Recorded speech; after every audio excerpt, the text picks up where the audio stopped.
This is a fictional romantic story created for entertainment purposes only. All characters and events are purely imaginary. For 3 months, I poured my heart into letters addressed to a stranger. I told him my fears, my dreams, the parts of myself I had never shown anyone. I thought I was safe behind a pseudonym. I thought he was just a lonely soul like me. I was wrong, because the man behind those tender, honest words was the most feared Mafia boss in Chicago. And the night I discovered the truth, standing in his penthouse, holding my own letters in trembling hands, I realized I had already fallen in love with him. If this story touches your heart, help me reach 250 likes and drop a comment telling me where you are listening from. Let's see how far this love story can travel. I never believed in fate. Not really. I believed in hard work, in logic, in the small decisions that shape a life. But looking back now, I realize that fate doesn't ask for permission.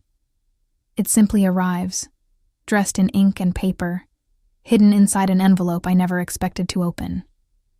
It started 3 months ago, in the middle of autumn, when the streets of Chicago were painted in shades of amber and rust.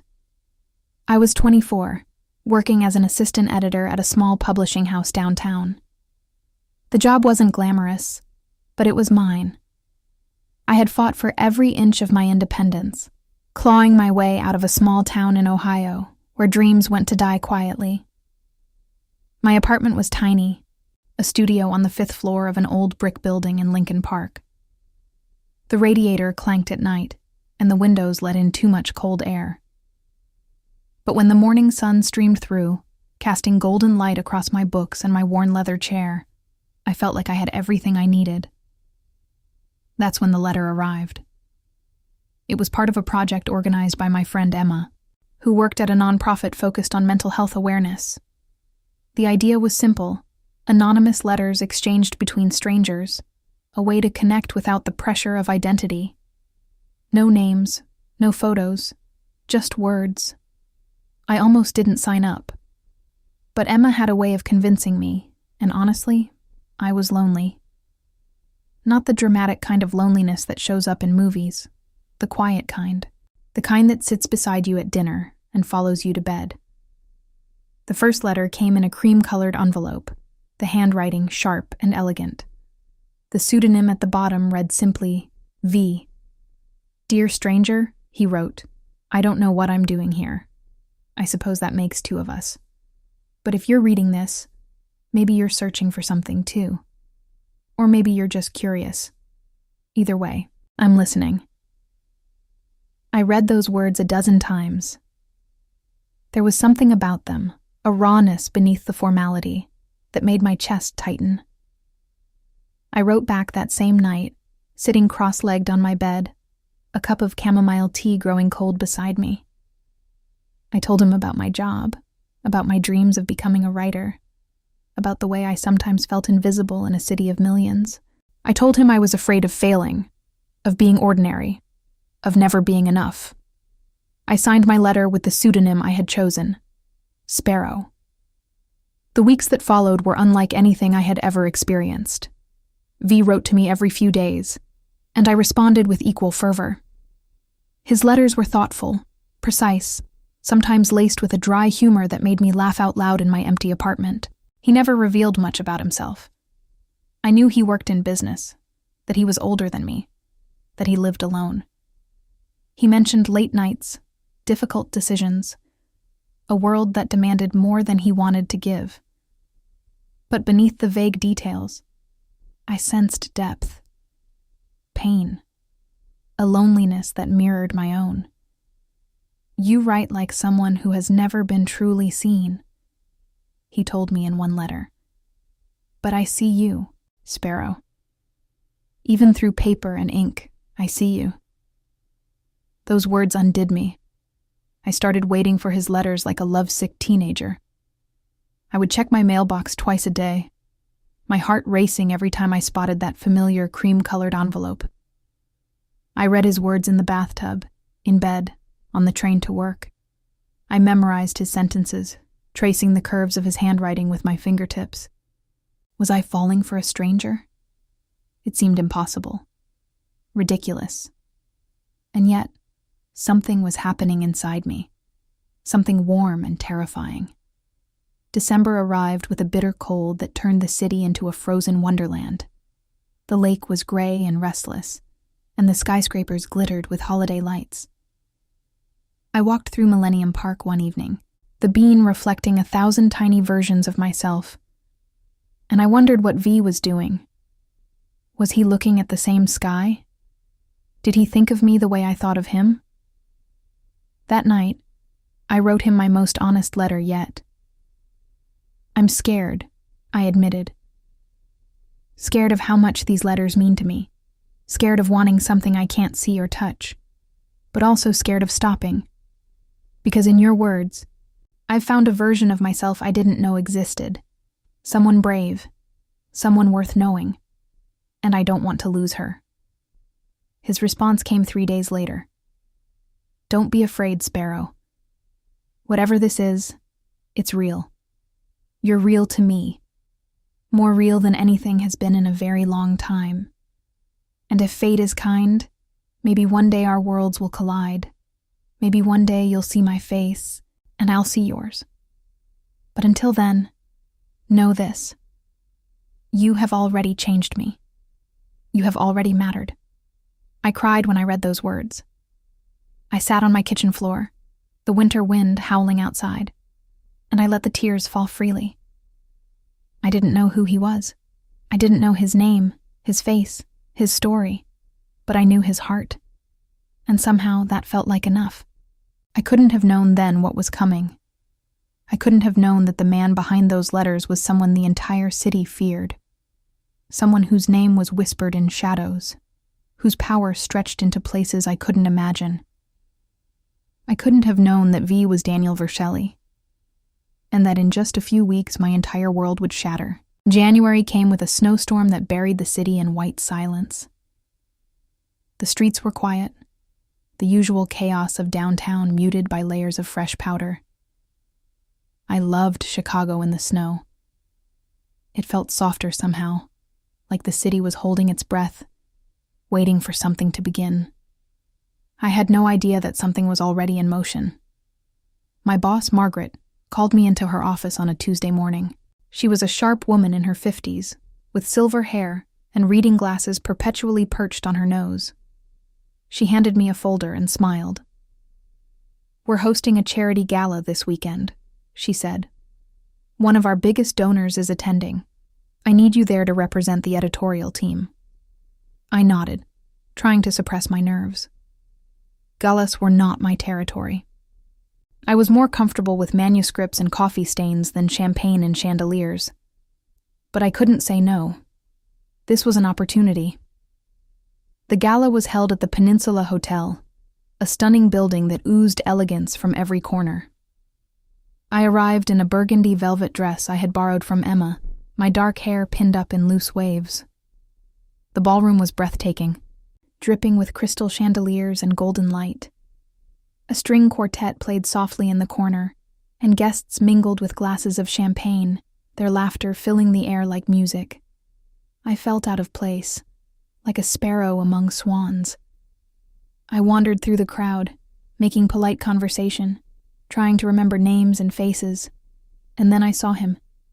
He was standing near the far windows, overlooking the glittering cityscape.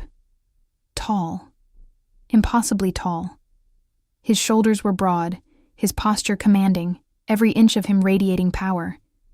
He wore a tailored black suit that clung to his muscular frame, and even from a distance, I could see the intricate tattoos peeking above his collar and along the backs of his hands. His face was striking. Sharp jaw, full lips, dark eyes that seemed to absorb the light around them.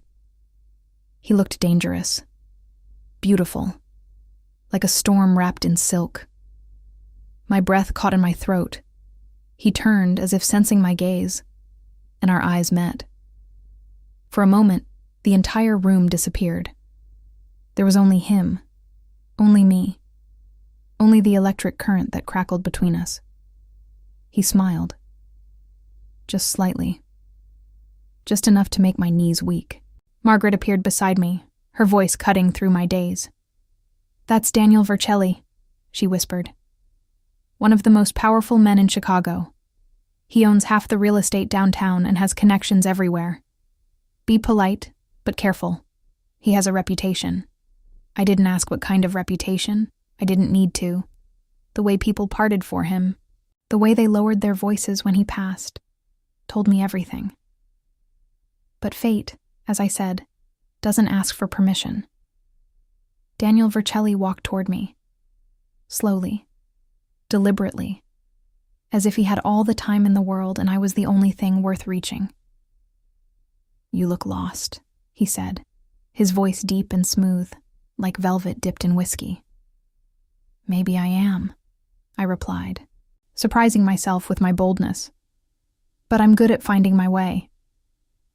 He tilted his head, studying me with those dark, penetrating eyes.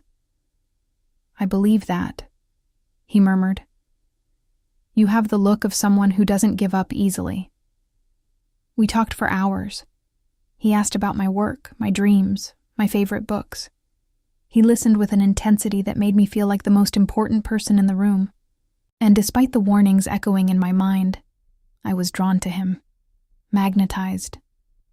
When the gala ended, he walked me to my car. The snow was falling gently, dusting his dark hair with white. He took my hand and pressed his lips to my knuckles, his gaze never leaving mine. "I hope we meet again, Paige Sullivan," he said. I didn't remember telling him my name. The next few weeks were a whirlwind. Daniel called. He texted. He sent flowers to my apartment, dark red roses that filled my tiny studio with their intoxicating scent. He took me to dinners at restaurants I couldn't afford, to rooftop bars where the city sparkled below us like a sea of stars. He was charming, attentive, and impossibly seductive. When he touched my waist, my skin burned. When he leaned close to whisper in my ear, I forgot how to breathe. He made me feel wanted in a way I had never experienced. But I was still writing to V. The letters continued, our connection deepening with every exchange. I told V about the man I was seeing, about the way he made me feel alive and terrified at the same time. V's responses were measured, almost protective. "Be careful, Sparrow," he wrote. "Some men are not what they seem. And some secrets, once uncovered, cannot be undone." I should have listened. It happened on a cold February night. Daniel had invited me to his penthouse, a stunning space overlooking Lake Michigan. Floor-to-ceiling windows framed the frozen water, and the decor was sleek, minimalist, dominated by shades of black and gray. I wandered through the living room while he poured us wine. My fingers trailed along a mahogany desk near the window, and that's when I saw it. A stack of cream-colored envelopes. Familiar, unmistakable. My letters. My heart stopped. I picked up the top envelope with trembling hands. My handwriting stared back at me. The pseudonym I had chosen, Sparrow, was scrawled in the corner. Paige. I turned. Daniel stood in the doorway, his expression unreadable. The wine glasses were still in his hands, but his body had gone rigid, his jaw tight. "It was you," I whispered. "V, it was you all along." He didn't deny it. He set the glasses down slowly and crossed the room toward me, his movements careful, controlled. "I can explain," he said quietly. "Explain?" My voice cracked. "You lied to me. You let me pour my heart out to a stranger while you were standing right in front of me. You manipulated me." It wasn't manipulation. His voice was raw, almost desperate. "I didn't know you at first. When the letters started, you were just a name, a voice. But then I met you at the gala and I realized I was already falling for you. I had been falling for months." Tears burned my eyes. "You're Daniel Vercelli. The Daniel Vercelli. Do you know what people say about you? What you've done?" He flinched, and for the first time, I saw something crack in his armor. Pain. Shame. Fear. "I'm not the man they think I am," he said. "Or maybe I was. once. But the person who wrote those letters, the person who fell in love with your words, with your honesty, with your courage, that's who I really am. That's who I want to be. For you. I stepped back, my chest heaving. I don't know who you are. I don't know what's real anymore. Then let me show you, he pleaded. Give me a chance to prove that the man in the letters is the same man standing in front of you now. Please, Paige, don't walk away. I looked at him, this towering, powerful man reduced to begging. And I saw it then. The vulnerability he had hidden behind ink and paper. The heart he had exposed only to me. But trust, once broken, is not easily rebuilt. I need time, I said, my voice barely a whisper. I need to think. I turned and walked out of his penthouse into the cold February night. And with every step I took, I felt the weight of his gaze on my back, the weight of a choice I wasn't ready to make. 3 weeks passed. 21 days of silence, of sleepless nights, of staring at my phone and willing it to ring. Daniel didn't call. He didn't text. He didn't send flowers or letters or any of the gestures that had once filled my days with color. He was giving me space, just as I had asked, and it was killing me. I threw myself into work, burying my heartache beneath manuscripts and deadlines. But every word I read reminded me of him. Every love story felt like a cruel joke. How could I edit tales of passion and redemption when my own story had shattered into pieces? Emma tried to help. She brought wine and chocolate, listened to me cry, told me I deserved better. But even she couldn't argue with the truth I kept circling back to. The man who wrote those letters had touched something inside me that no one else ever had. And Daniel Vercelli, for all his darkness, for all the rumors and whispers, was that man. On a Thursday afternoon, I received a package at work. No return address, just my name, written in that sharp, elegant handwriting I would recognize anywhere.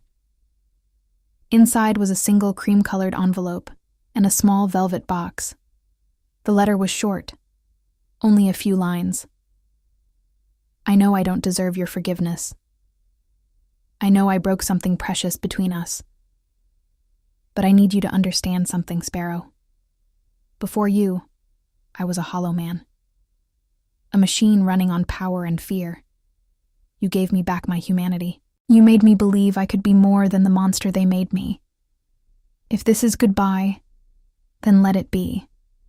But know that you are, and will always be, the only woman who ever saw the real me.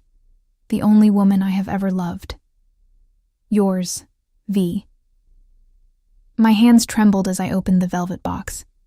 Inside was a delicate silver necklace with a small sparrow pendant, its wings spread in flight. It was beautiful, simple, perfect. I pressed it to my heart and sobbed. That night, I made a decision. I couldn't keep running from what I felt. I couldn't keep punishing him for a lie that had, in its own twisted way, brought us together.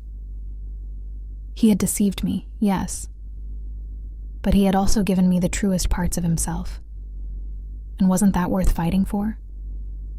I took a cab to his penthouse, the city lights blurring past my window like streaks of gold and white. The snow had melted, replaced by the cold, clear stillness of late winter. The air smelled like rain and possibility. The doorman recognized me and let me up without a word. My heart pounded with every floor the elevator climbed. When the doors opened, I stepped into the hallway and stopped. Daniel was there, standing at his door, as if he had been waiting. He looked exhausted. Dark circles shadowed his eyes, and his usually immaculate hair was disheveled. But when he saw me, something ignited in his gaze. Hope, disbelief, love. "Paige," he breathed. I walked toward him slowly, closing the distance between us. "You said you wanted to show me who you really are," I said. "I'm here. Show me." He reached for my hand, his fingers warm against my cold skin. "Are you sure?" No, I admitted. But I'm tired of being sure. I'm tired of being safe. I want to take a chance on something real. On you. He pulled me into his arms then, holding me like I was the most precious thing in the world. I buried my face in his chest, breathing in the scent of him, sandalwood, and something darker, something that was uniquely Daniel. I will spend the rest of my life making this right, he murmured against my hair. I swear to you, Paige. No more lies, no more secrets, just us. He tilted my chin up and kissed me. It was soft at first, tentative, as if he was afraid I might disappear. But then I kissed him back, and something broke loose inside both of us. The kiss deepened, became desperate, consuming. His hands tangled in my hair, my fingers gripped the fabric of his shirt, and for a moment, there was nothing else. No past, no fear, no uncertainty. Only this. When we finally pulled apart, both of us breathless, he rested his forehead against mine. I love you, he said. I have loved you since your first letter. Since you told me you were afraid of being ordinary. You could never be ordinary, Sparrow. You are extraordinary. And you are mine. I smiled, tears streaming down my cheeks. I love you too, V. Daniel, I love all of you. The months that followed were not easy. Daniel's world was dangerous, complicated, filled with shadows I was only beginning to understand. But he kept his promise. He let me in, showed me the empire he had built, and the battles he fought to protect it. He introduced me to the men who worked for him, to the legacy his father had left behind, to the weight he carried every single day. And I stayed. Not because I was naive, not because I ignored the darkness, but because I had seen the light inside him, the man he was trying to become. And I believed in that man more than I feared the other. We were married in the spring, in a small ceremony overlooking the lake. The cherry blossoms were in bloom, their pink petals drifting on the breeze like confetti. Emma was my maid of honor, crying harder than I was. Daniel's men stood in tailored suits, looking uncomfortable but fiercely loyal. When I walked down the aisle, Daniel's eyes never left mine. And when he took my hand and slipped the ring onto my finger, I felt it. The certainty I had been searching for my entire life. This was real. This was right. This was home. Later that night, as we stood on the balcony of our new home, the city glittering below us, Daniel wrapped his arms around me from behind. Thank you, he whispered. For what? For seeing me. For choosing me. For being brave enough to love a man the world told you to fear. I turned in his arms, cupping his face in my hands. You were never just a mafia boss to me, Daniel. You were the stranger who listened, the man who made me feel seen, the heart that matched mine. He kissed me again, slow and deep, a promise sealed with every breath. And as the night wrapped around us, I realized something. Sometimes the greatest love stories don't begin with names or faces. They begin with words, with honesty, with the courage to reach out to a stranger and say, I'm here, I'm listening, I see you. Daniel Vercelli was the most powerful man in Chicago, but to me, he would always be V, the unknown who became my everything, the stranger who became my forever. I gave my heart to a stranger through letters, never knowing he was the most dangerous man in the city. Would you have done the same? Would you have chosen love over fear? Tell me in the comments, because I need to know I'm not the only one who believes that sometimes the greatest risk leads to the greatest reward. And if this story made your heart race even once, subscribe. Because there are more stories like mine waiting to be told. Stories of love, of secrets, of choices that change everything. Don't miss them.